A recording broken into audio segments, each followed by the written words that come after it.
आप ये देख सकते हैं ये वो एरिया है जहाँ पर राजकुमार रहा जाता था।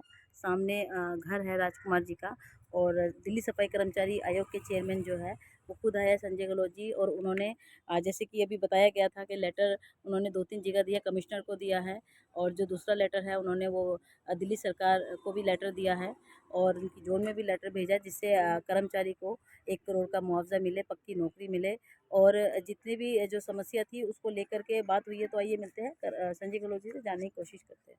मिलते हैं संजय गहलोत जी से जानने की कोशिश करेंगे। जी सर, जैसे कि आज आप पीड़ित परिवार के पास आए हैं, तो सर जानना चाहेंगे किस प्रकार प्रशासन से इनको मदद मिलेगी? देखिए, बहुत दुःख की बात है और ऐसे नहीं कि पहली बार ऐसा हादसा हुआ हो।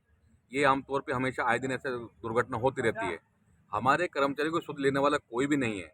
अब देखिए, कर्मचारी को उस दिन डराया धमकाया गया है उनके सुपरवाइज़र द्वारा कि आज डीसी का राउंड है या कमिश्नर का राउंड है, आप जल्दी अपना काम करो।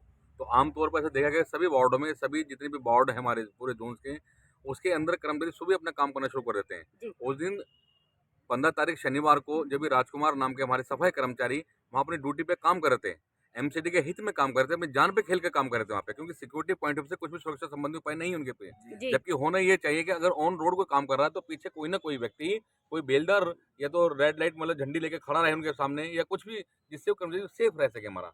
तो उनको कार ने हिट कर दिया और ऑन स्पॉट उनकी डेथ हो गई। जी, अब सवाल ये उठता है, जब कर्मचारी ने अपनी पूरी जान को जोखिम में डाल काम किया और जान भी चली गई, तो उनके परिवार को उचित मुआवजा मिलना चाहिए ताकि उनका कुछ मरहम लग सके। इसकी भरपाई तो कभी नहीं हो सकती।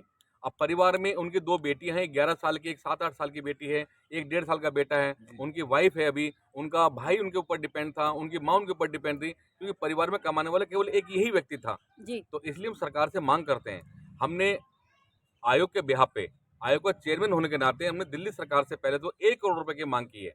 क्योंकि हमारा जो मैनिफेस्टो है उसमें साफ-साफ लिखा हुआ है कि अगर कोई भी व्यक्ति, कोई भी सफाई कर्मचारी, चाहे वो कच्चा कर्मचारी, चाहे परमानेंट कर्मचारी हो, जी, किसी भी महकमे का, जी, अगर ऑन स्पॉट उसकी ड्यूटी सेवा काल में होती है, सेवा करते-करते होती है, तो उसे 1 करोड़ रुपए मिलेगा, ये पॉलिसी है। तो 1 करोड़ रुपए की मांग वहाँ से रखी गई है और उसके साथ-साथ इनके परिवार को आके हमने आश्वस्त भी किया गया है कि दिल्ली नगर निगम की ओर से, क्योंकि वो सेवा कर रहे थे जी, डिपार्टमेंट की सेवा करते-करते उन्होंने बलिदान दिया है अपना। तो इसलिए करुणामूलक आधार, मानवीयता के आधार पे उनकी वाइफ जो है रजनी, उनको कम से कम परमानेंट नौकरी दी जानी चाहिए। देखिए, डेली वेयर नौकरी को वो प्रावधान कह रहे हैं कि ये हम दे देंगे। डेली वेयर तो ऑटोमेटिकली मिलती है, लेकिन सेवा करते-करते उनकी जान चली गई। जान जाने से बड़ा कोई नहीं हो सकता तो। जी, इसलिए उनको मानवता के आधार पे परमानेंट नौकरी देना चाहिए, जैसे प्राइवेट जैसे दूसरी प्रैक्टिस में हमने दी भी है, बहुत सारे लोगों को ऐसे नौकरी मिली है जी, और साथ साथ 10 लाख रुपए का मुआवजा होना चाहिए। इसके अलावा जो कंसर्न डीसीपी है उनको भी हमने कहा है, पूरी रिपोर्ट मांगी है वहां से कि जो चालक था वो नशे में था, कैसे था, लेकिन उसने एक परिवार को उजाड़ दिया बुरी तरह से। जी, जिस आदमी के ऊपर इतने सारे लोग डिपेंड थे, आज उनकी जान चली गई। तो लिहाजा मोटर व्हीकल एक्ट के द्वारा जो कुछ कार्रवाई बनती है उन्हें वहां से मिलनी चाहिए।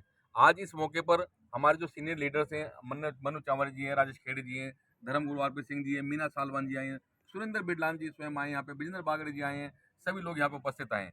तो इनके परिवार को आज हम ये आश्वस्त करते हैं कि जो कुछ भी बन सकेगा हम सब प्रयासरत हैं। और देखिए, इसमें जो हमारे ट्रेड यूनियन लीडर्स हैं उन्होंने भी अपना पूरा दबाव बनाया हुआ है, इसलिए सभी को बड़ा दुख है और ऐसा सुनने को आया कि कल वहाँ इकट्ठा हो रहे हैं सब लोग वहाँ पे, तो उसमें पूरी कोशिश की जानी चाहिए हम सबको मिलके। देखिए, कच्चे पक्के कराने वाली बात एक अलग है, लेकिन ये बड़ा संदिग्ध मामला है, बड़ा सेंसिटिव मामला है, बड़ा गंभीर मामला है। जी, लिहाजा उनके परिवार को अधिकार दिलाने के लिए जो हम सबकी एक नैतिक जिम्मेदारी भी बनती है, तो लिहाजा हमें वहाँ डिप्टी कमिश्नर से मिलके इनका जो भी नोट पुट अप करना है, फाइल पुट अप करनी है, इस बात को कमिश्नर साहब, क्योंकि कंप्लीट अथॉरिटी है उसमें, तो ये काम होना चाहिए। परिवार को सांत्वना स्वरूप 10 लाख रुपए का मुआवजा, पक्की नौकरी प्लस सरकार की ओर से 1 करोड़ का मुआवजा दिया जाना चाहिए।